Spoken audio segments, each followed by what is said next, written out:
রাজ্য জুড়ে ঘাসফুলের জয় জয়কার। ভাতারের পানোয়া গ্রামে সেই খুশিতেই তৃণমূল কংগ্রেসের কর্মীরা বৃহস্পতিবার সবুজ আবির মেখে বিজয় মিছিল করলেন। বৃহস্পতিবার সকাল থেকেই দেখা যায় পানোয়া গ্রামে তৃণমূল কংগ্রেসের কর্মীরা সবুজ আবির নিয়ে উৎসবে মেতেছেন। এদিনে উপস্থিত ছিলেন বামুনারা অঞ্চলের নেতৃত্ব এবং পানোয়া গ্রামের তৃণমূল কংগ্রেসের কর্মীবৃন্দ। প্রশাসনের নজরদারি ছিল চোখে পড়ার মতো। এই মিছিল সকালে শুরু হয় এবং পানোয়া গ্রামের তৃণমূলের দলীয় কার্যালয় থেকে শুরু হয় মিছিলটি। পরে গোটা গ্রাম ঘুরে বাস স্ট্যান্ডে এসে শেষ হয় এই বিজয় মিছিল।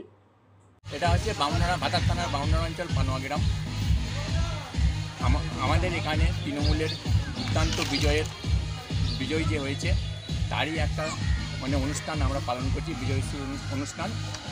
এই অনুষ্ঠানটা পানোয়া গ্রামে পুরো গ্রামটাকে ঘোরা হচ্ছে এই পর্যন্তই। আর আমাদের এই অনুষ্ঠান করার জন্য আমরা বিধায়ক বা আমাদের সভাপতির নির্দেশে আমরা এই বিজয় মিছিল, সভাপতি বা আমাদের বিধায়কের নির্দেশে বিজয় মিছিল করা হচ্ছে।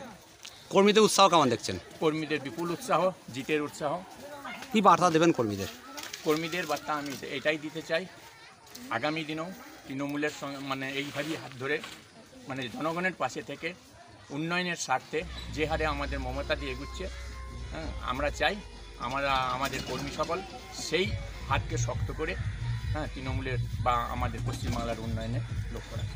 আমিরুল ইসলামের রিপোর্ট, সংবাদ আজকে নিউজ।